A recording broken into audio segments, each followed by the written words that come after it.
When I was fresh out of high school, I was in a bit of family drama. I needed a temporary place to stay and had to find a quick job to support myself.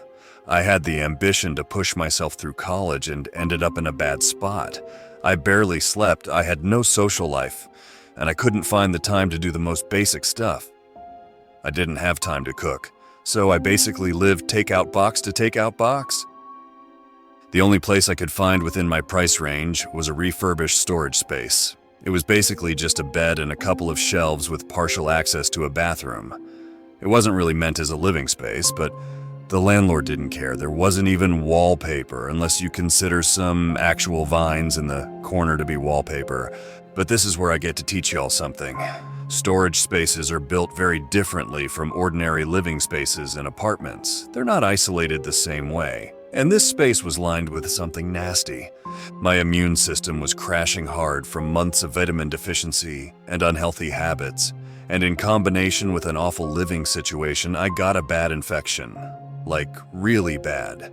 My throat got so swollen that it looked like I'd swallowed a whole apple. I could barely breathe. I got one of the worst fevers of my life, and I had no insurance. I ended up crawling back to my parents. It was humiliating. We'd had our falling out, but when they could see how bad things gotten, they helped me out. I was immediately taken to a doctor and put on antibiotics, but the swelling had gotten so bad that they suspected permanent nerve damage. Once the swelling died down, it turned out the doctor was right. Trying to speak was like touching a live wire. It was so painful that it could make me black out. It eventually got a bit better. I could start to make noises without immediate pain, like laughing and coughing, but trying to form words tickled something in my throat. Moving my vocal cords too much caused that pain to flare back up. My doctor said it would probably never heal completely, but in a couple of months, at most a year or two, I'd get my part of my voice back. Maybe. But yeah, for all intents and purposes, I was mute. It was difficult to cope with at first. I began to carry a laminated card, basically saying I'm mute. It is easy to forget the many ways we use verbal communication in our day-to-day. Ordering at the fast food place, answering questions in class, turning down salesmen at the door. It's usually the things you don't think too much about. But having that barrier, no matter how small, can really turn the mundane into a chore. It just becomes too bothersome to explain the same thing several times a day. I started to socially isolate myself more. It was hard to be around other people. Forget about going to a party. Ain't no one patient enough to wait for you to type stuff out on your phone. My parents helped me find a better place to live in, and I managed to find a job closer to my new home. Nothing fancy, just stocking groceries at one of the corner shops. A couple of months passed, and I started to get used to a new life and routine. I knew there'd come a day when my voice returned, but for now, even attempting to speak made me nauseous. A loud yawn could send me spiraling if I wasn't cautious. Then one morning I got a phone call. I'd been up late the previous night and didn't think too much about it. Out of reflex, I pushed to answer the call, held it up to my ear, and opened my mouth to speak. In the last possible moment, I stopped myself, only pushing out a hoarse breath. If I'd tried to actually say something, I'd have ruined the rest of the day. So imagine my surprise when another voice came out of me. "Good morning," it said. I dropped my phone and slammed my hands over my mouth in shock. I saw the call end and just sat there in silence, trying to calm down. That wasn't my voice. Those weren't my words. What the hell? I took some time to collect myself. Checking my phone, turns out that was just a robocall, some automated crap trying to make me answer a survey. I stood in front of my bathroom mirror for a good 10 minutes, opening and closing my mouth, trying to see if I could make that voice come out again. I thought it might have been some kind of trick or a sign of recovery. Maybe I just didn't recognize my own voice. No matter what I tried, as soon as I even tried to formulate a word, my throat burned like I'd been cut by something sharp. There was just no way I could have said anything without noticing it. Even pretending to speak and testing my limits caused a burning sensation, forcing me to put on a bit of eucalyptus balm. I went on with my day, but that moment kept coming back to me. It wasn't imagined, but it wasn't me either. At one point, I thought it might have come from the phone, but that didn't make sense to me. The simple fact was that it came from me. Somehow, I got back home from my shift, had a hot shower, and parked myself in front of a Netflix show. That show about social media people tricking one another. I have a soft spot for reality shows. It was this big dramatical reveal of a member of the team getting kicked off at the end of the episode, and I audibly gasped, almost choking on my takeout ramen. Then it happened again. A light tickle at the bottom of my throat, and the voice came back. "Scandalous," it muttered, all without my lips moving. I felt it much clearer now. It wasn't me forming those words. They were coming up from my throat on their own. My mouth was wide open. I wasn't shaping any vowels or consonants. I just sat there for a moment, my heart skipping a beat. I was scared to move, as if that might prompt it to reappear. I remember wondering over and over what the hell it was. And finally, I mouthed a silent question. "Are you still there?" And to that, a vocal answer crept back up, slithering out of me. "Yes." I stood up and wandered about the room. 100 questions went through my mind, but none of them were answered.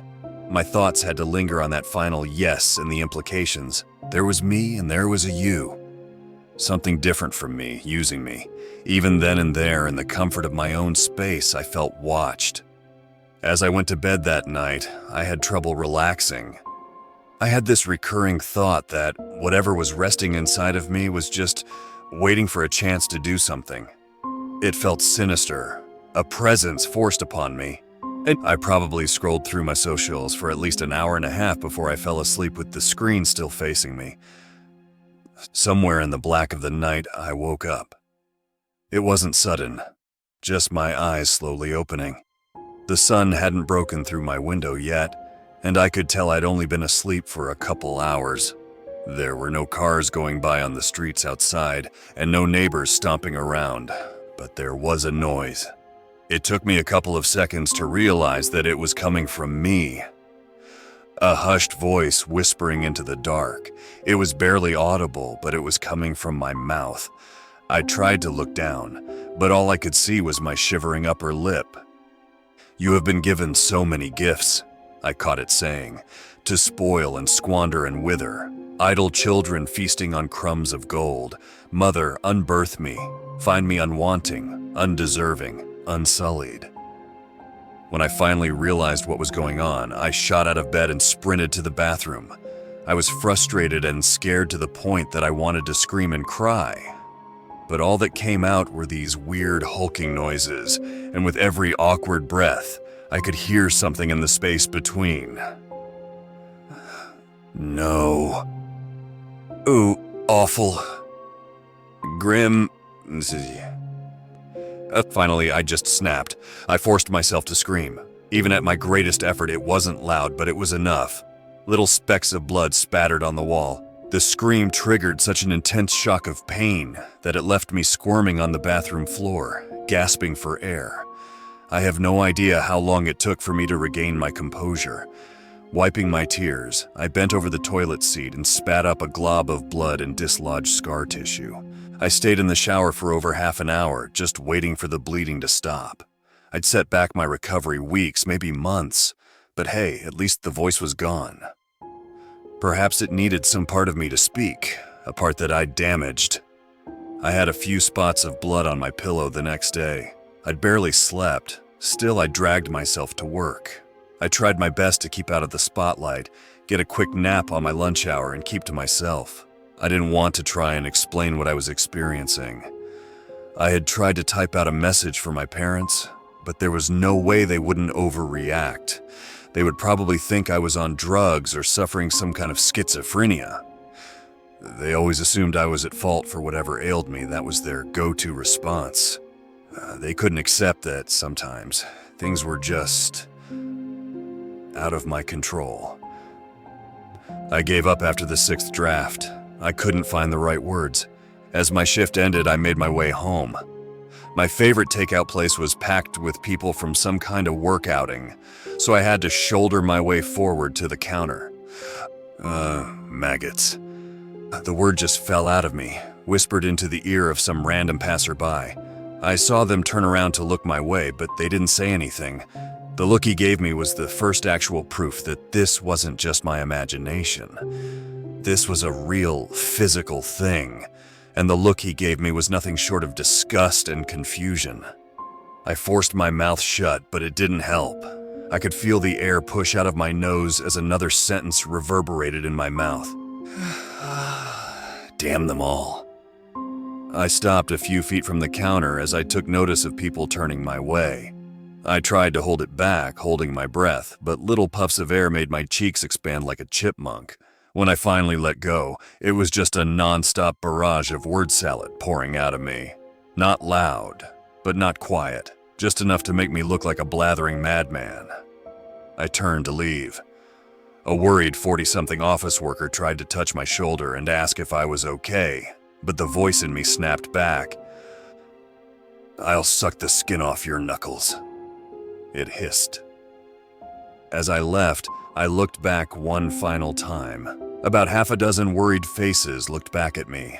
Faces turned from curious to wide-eyed bewilderment.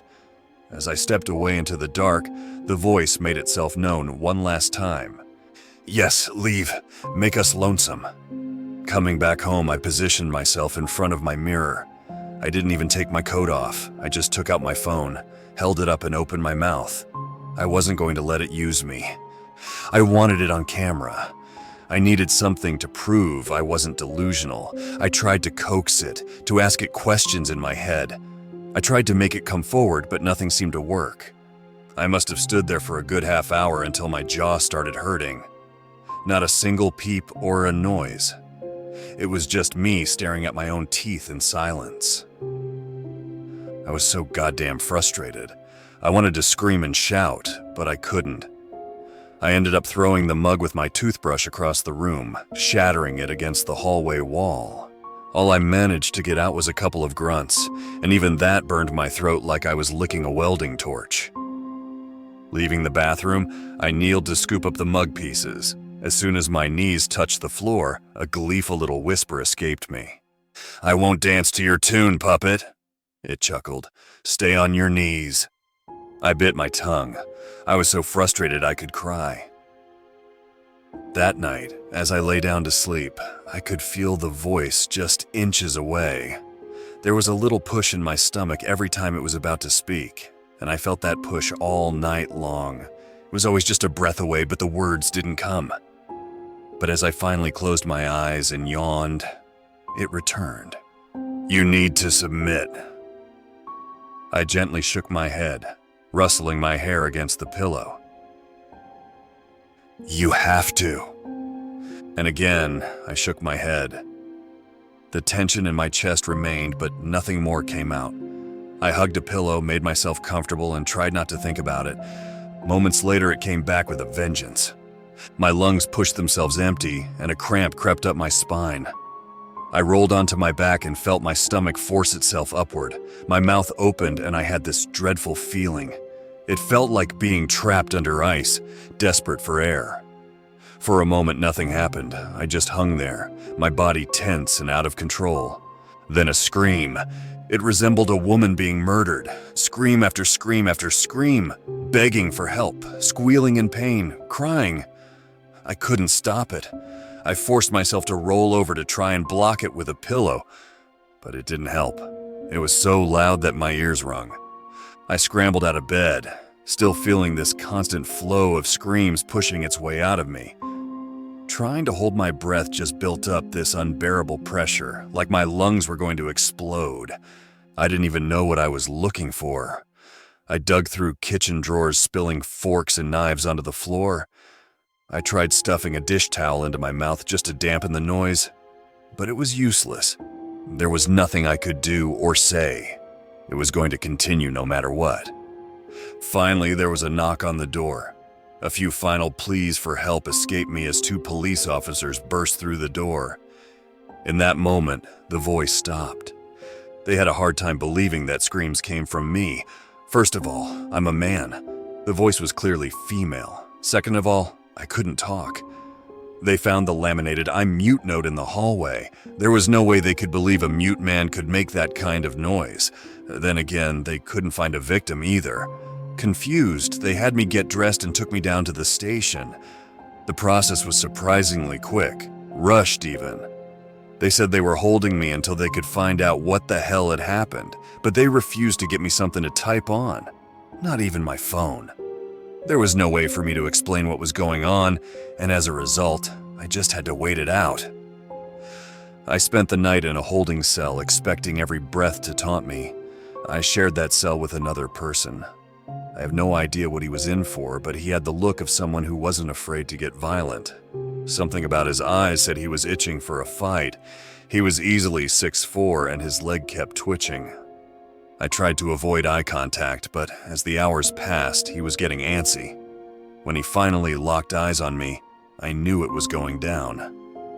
"Stop staring at me," he said. "I'll rip your fucking eyes out." I looked away, but he didn't care. He was pacing back and forth trying to provoke me, goading me into a reaction, calling me all kinds of awful names, accusing me of being something I wasn't and doing something I didn't. "Little bitch," he'd say. "You like sitting there, checking me out? Think you can take me?" I couldn't say anything, and that tingle inside me didn't either. I just sat there. But as he escalated, it quickly got physical. As he grabbed me by the collar and pulled me to my feet, I could feel his sour breath on my face. "Who's to say I don't put you the fuck down, huh?" he said. "Get you before you get me." Maybe it needed me alive. Maybe it didn't want to see me beaten and bruised. Maybe it was a matter of control. Two alpha creatures clashing, trying to outmaneuver one another. Either way, as I stared into this man's eyes, I felt something move. The words flowed out of me like venomous silk. A new voice, but from the same source as every other cursed word that I'd had forced upon me, nestled deep in the core of my stomach. "Why'd your brother stop crying, Simon?" He immediately let go, and his eyes went wide. His mouth hung open, like he'd forgotten how to breathe. "Simon," it continued. "Simon, where's your brother?" He backed away, his lips shivering. His hands retreated to his chest like he was subconsciously hugging himself. "Simon, you're scaring me," the voice pleaded. "Simon, please." I have never seen a man this terrified before. There was no way to tell what he was going to do as he was forced into this primal flight or fight reaction. He pushed himself against the door and just started bawling. Slowly, it escalated into a horrified scream. This shrieking, childlike primate scream. He was unraveling in front of me, clawing to get away, and a chuckle escaped me and it grew into a laugh. I tried shaking my head, pointing at my throat, but nothing helped. For all intents and purposes, it was me doing this to him. There was no comfort in saying it wasn't. Not that I could if I wanted to. He was taken to another holding cell, and I spent the rest of my night alone, curled up in a corner. Quiet. Somewhere in the space between sleep and dream, I heard it again. I can't remember the exact words, but I remember what it tried to tell me. That it could be a friend, a great ally. It just needed me to acknowledge my position. I was a vessel, an honored and appreciated vessel, but no less an object. Something likened to a king's crown or a bejeweled scepter. But I was to make no mistake. This thing, this being, could do perfectly fine without me. It could thrive, and it could make my life a living hell for as long as it wanted to, for as long as it needed to.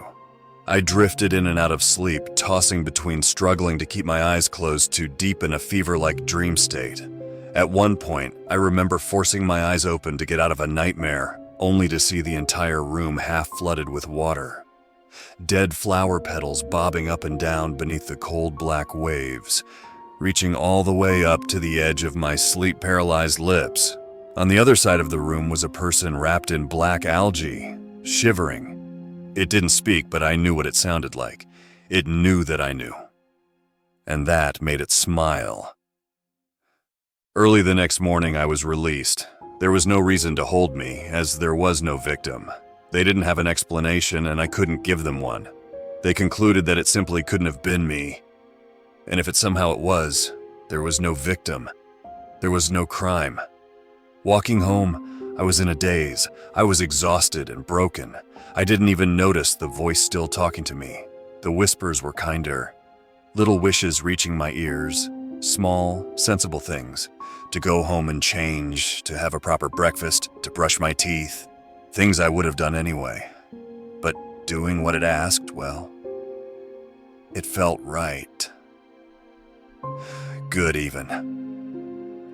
I couldn't be bothered to care anymore. I couldn't stop it. I couldn't fight it. There was no strength left in me, and I didn't want to live in that world of pain and constant conflict. It was so much easier to just say yes, and for some time that's what I did. I barely remember what I did. I'd do absurd internet searches for obscure articles relating to anything from large investment groups to agricultural practices of growing sunflowers. I'd spend hours scrolling through profiles and pictures, making little notes with numbers that I didn't know the meaning of.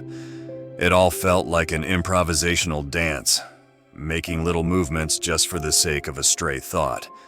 It wasn't inherently malicious, but every now and then, there'd be something I didn't want to do. To follow a stranger home and make note of where they lived, to note which bus someone would take on their way home from work, to ask someone's name only to look it up online later. Something in me was forcing me to map out people, their actions and their routines. Not just any people, but specific ones. They seemed to have little in common, but the voice was adamant. And every time I hesitated or said no, I knew I was in for a world of hurt. It wouldn't take much for me to change my mind. A little chuckle, a sigh, a knowing purr. One night, I found myself staring at my reflection in the bathroom mirror. I was wearing a black cap and sunglasses, and I came to the realization that I had no idea what I was doing. When had I even bought that cap? Did I have a new jacket? Something had snapped me out of my daze, and I didn't even realize what or why. I looked down at my leather-clad gloves. I had some kind of rope in my pocket. I was about to go out and do something, but I didn't know what. I'd shaved my head and trimmed my eyebrows. I had these heavy bags under my eyes, as if I hadn't slept for days. I'd lost a lot of weight, and my cheeks had lost a bit of their rosy vigor. On the side of the bathroom mirror was a tiny speck of dry blood. It occurred to me that it was from that very first night when I had challenged the voice, when I had forced it quiet with a scream of my own. It was a stark reminder of just how much pain it took for me to shut that thing up, even temporary. But looking at myself as I was starting to come to terms with just what it would take for me to resume a normal life and to stop whatever the hell I was about to do. "I can hear your doubt," it whispered. "Tools don't doubt." The words brushed against my lips, escaping into the room. It left some condensation on the bathroom mirror. I wiped away the speck of blood, looking at it on the top of my finger. "We have work to do," the voice continued. "Come now." I shook my head. I knew I was going to regret it, but I didn't want to do this anymore. I didn't know what it was making me do, and the realization that I had no idea where my life even was anymore felt like ice running up my spine.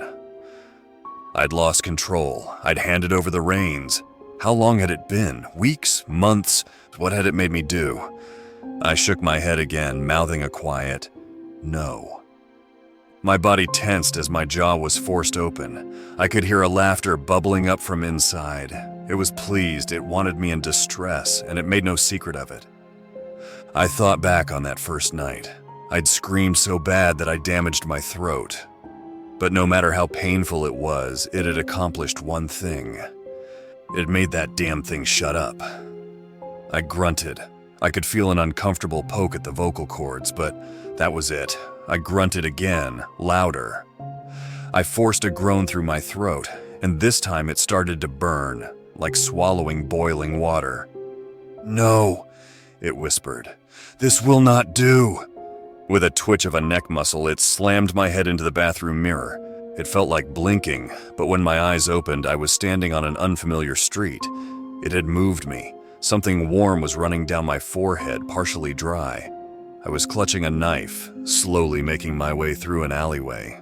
This time I forced myself to growl, rattling my vocal cords. It felt like being slowly chainsawed, but I could tell it wasn't just hurting me. My knees buckled and I fell forward, dropping the knife. When I got up, I had moved again. I was somewhere off the highway, walking towards a car that had pulled over for me. Maybe they'd mistaken me for a hitchhiker. I turned the other way, trying to wave them off, as I steeled myself for my greatest effort yet. I knew it was going to be painful, maybe the most pain I'd felt so far. The thought of it made my eyes tear up, but maybe it'd be enough for that thing to finally shut up for good. I got down on all fours by the side of the road and just screamed. I screamed repeatedly, and I could feel the pain tearing through me like a hot knife. A stray thought cried out that maybe this was for nothing, but I couldn't bear it. I had to believe that this was going to work. I kept screaming over and over. The coughs bubbled up, and as I spat my blood on the asphalt, I could feel something tickling my throat. "Pointless," it whispered. "Useless." It was playing on my doubts, but I could hear that it was weaker. It was lying, convincing itself. Finally, I could feel something come loose, something tangible and physical. I spat out what looked like a small vine, covered in tiny petals. It was probably blue, but the blood made it look black. With every cough, I lost more control, but I could feel more and more dislodge. Vines, petals, some kind of shelled seed, and even a blooming flower. Something resembling a twisted organic sunflower with little Z-shaped petals, no bigger than a thumb. It was still moving, raw and bloodied like a newborn mouse. I was just lying there on the side of the road. The bleeding wouldn't stop. I could feel my pulse all the way up to my teeth. I was desperately crying for help, but there were no words, no screams, nothing. But at least there was no voice left in the back of my throat. I only have vague memories of what happened next. The blood loss was pretty severe. They had to perform some kind of surgery. The next thing I can clearly remember is looking up at the hospital ceiling, feeling a comforting warmth in my left hand. My father, holding my hand, patiently waiting for me to wake up. The doctor explained how I would probably never talk again, that it would take several screenings and checkups over the course of several months just to keep my throat from rupturing, that I wouldn't be able to eat solid food for a long time. There were technical terms, projections, hopes, and fears, but the greatest problem to me was already solved. That thing was gone. Whatever had lived in me had been ripped out by the roots, and I was in control. I was finally back in total, actual control. Now, this was a couple of years ago, and I don't like to look back on it. Even mentioning it makes people look at me funny. Most of my immediate family think it was a psychotic episode. I've become that family member that you have to be a bit careful around, it seems. I'm hoping it will fade in time.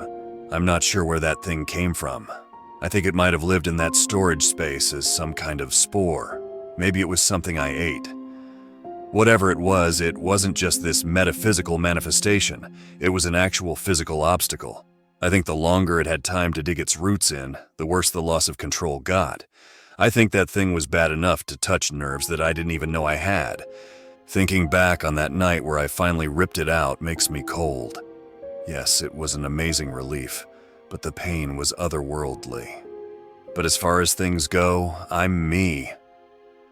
I may not have a voice anymore, but actions speak louder than words anyway. I figured that by writing this down, I could stop myself from forgetting that this really happened. Looking back at it feels almost like another life, like something that happened to someone else. But it was as real gets, and I don't want to imagine what would have happened if I hadn't done as I did. But sometimes I wonder, if my voice were to fully recover, who's to say that it won't come back? What if there is still some kernel of it, living deep in the pit of my stomach. Who's to say I'm not still whispering things in the dead of night?